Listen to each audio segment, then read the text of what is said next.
Toute sagesse vient du Seigneur et demeure auprès de lui pour toujours. Le sable des mers, les gouttes de la pluie et les jours de l'éternité, qui pourra en faire le compte? La hauteur du ciel, l'étendue de la terre, la profondeur de l'abîme, qui pourra les évaluer? Avant toute chose fut créée la sagesse, et depuis toujours la profondeur de l'intelligence. La source de la sagesse, c'est la parole de Dieu au plus haut des cieux.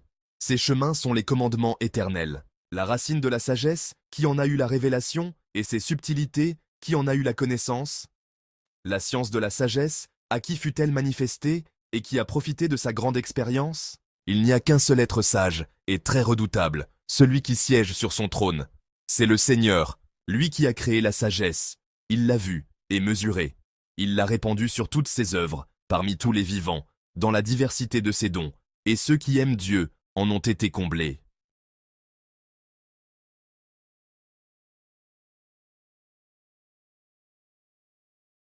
En ce temps-là, Jésus, ainsi que Pierre, Jacques et Jean, descendirent de la montagne. En rejoignant les autres disciples, ils virent une grande foule qui les entourait et des scribes qui discutaient avec eux. Aussitôt qu'elle vit Jésus, toute la foule fut stupéfaite et les gens accouraient pour le saluer. Il leur demanda « De quoi discutez-vous avec eux ?» Quelqu'un dans la foule lui répondit « Maître, je t'ai amené mon fils. Il est possédé par un esprit qui le rend muet. Cet esprit s'empare de lui n'importe où.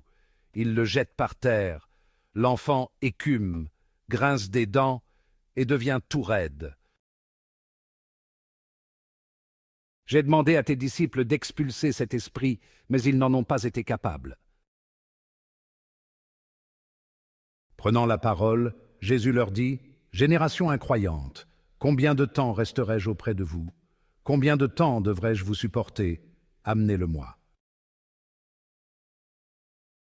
Dès qu'il vit Jésus, l'esprit fit entrer l'enfant en convulsion, l'enfant tomba et se roulait par terre en écumant. Jésus interrogea le père « Depuis combien de temps cela lui arrive-t-il » Il répondit « Depuis sa petite enfance. » Et souvent il l'a même jeté dans le feu ou dans l'eau pour le faire périr. Mais si tu peux quelque chose, viens à notre secours par compassion envers nous. Jésus lui déclara, pourquoi dire, si tu peux, tout est possible pour celui qui croit. Aussitôt le père de l'enfant s'écria, je crois, viens au secours de mon manque de foi.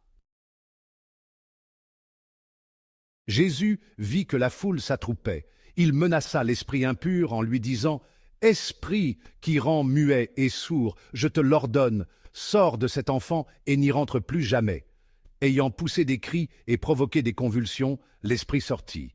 L'enfant devint comme un cadavre, de sorte que tout le monde disait « Il est mort. » Mais Jésus, lui saisissant la main, le releva et il se mit debout.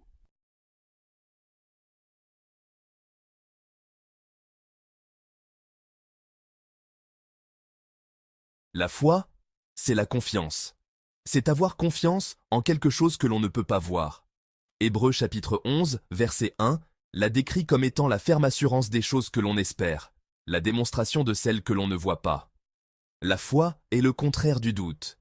C'est croire en Dieu et en ses promesses, même lorsque la vie est difficile. La foi est un don de Dieu, comme il est dit dans Éphésiens chapitre 2, versets 8 à 9. Ce n'est pas quelque chose que nous méritons. Mais, comme une graine, la foi doit être nourrie pour grandir. Nous nourrissons notre foi en passant du temps avec Dieu, en lisant sa parole et en priant. Au fur et à mesure que notre foi grandit, nous lui ressemblons davantage. Dieu nous a donné le libre arbitre. Il ne nous force pas à l'aimer ou à le suivre. Deutéronome chapitre 30, versets 19 à 20, dit « J'en prends aujourd'hui à témoin contre vous, le ciel et la terre. J'ai mis devant toi la vie et la mort, la bénédiction et la malédiction. Choisis la vie, afin que tu vives, toi et ta postérité. La foi est un choix que nous faisons chaque jour. Nous choisissons de croire en l'amour de Dieu. Nous choisissons de faire confiance à son plan. Cette liberté de choisir est un don précieux. Elle rend notre amour pour Dieu réel et significatif. Nous ne pouvons pas plaire à Dieu sans la foi.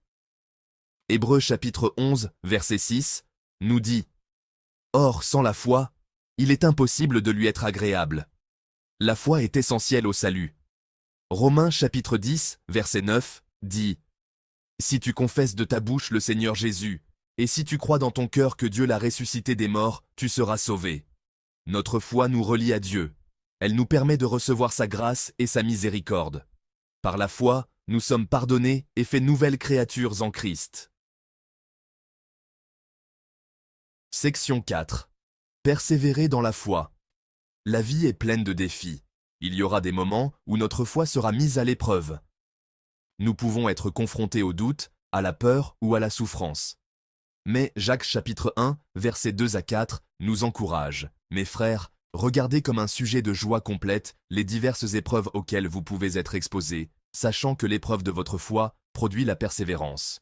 Mais il faut que la persévérance accomplisse son œuvre entière, afin que vous soyez parfaits et accomplis, sans faillir en rien.